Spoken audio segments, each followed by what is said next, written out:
So நான் இப்போ ரீசெண்டாக Raminfotech Laptop Service குடுவாஞ்சேரி பிரான்ச்சுக்கு நான் வந்திருக்கிறேன். வந்ததுக்கப்புறம் என்னோட லேப்டாப்பில் ஹிஞ்சஸ் ப்ராப்ளம் இருந்துச்சு. ஸோ அதை வந்து ஃபிக்ஸ் பண்ணலாம் அப்படின்னு சொல்லிட்டு நான் வந்தேன். ஸோ நான் இங்கே வந்து கேட்டதுக்கு அப்பவே கிளியராக சொல்லிட்டாங்க, இந்த மாதிரி 1 டே ஆகும் அதை செக் பண்ணி சொல்கிறதுக்குன்னு. அதே மாதிரி அந்த 1 டேக்குள்ளேயே என்னென்ன ப்ராப்ளம்ஸ் இருக்குன்னு எல்லாமே கரெக்டாக சொல்லி இவ்வளோ அமௌண்ட் ஆகும் சார் அப்படின்னு சொல்லி கிளியராக சொல்லிட்டாங்க. அண்ட் 3 டேஸ் ஆகும்னு சொல்லிட்டாங்க. அண்ட் 3 டேஸ்க்கு அப்புறமும் மற்ற கம்ப்ளைண்ட்ஸ் இருந்ததையும் என்கிட்ட சொன்னாங்க. அதில் அவங்க சர்வீஸ் பண்ணலை, நான் என்கிட்ட கேட்டுட்டு தான் பண்ணாங்க. Which is also very good. So அதனால் நான் ஒரு சில இதில் அப்படி பண்ணி எக்ஸ்ட்ரா சார்ஜஸ் போட வாய்ப்பு இருக்குது. பட் இவங்க அப்படி பண்ணலை, கேட்டுட்டு தான் எல்லாமே பண்ணாங்க. அண்ட் சொன்ன டைத்துக்கு கரெக்டாக லேப்டாப்பும் வந்துருச்சு.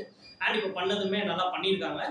ஸோ இதுக்கு மேலே யூஸ் பண்ணிவிட்டு I can give an extra feedback and definitely I will recommend anybody to come and work here because இது வரைக்கும் என்னோட எக்ஸ்பீரியன்ஸ் செம சூப்பராக இருந்துச்சு.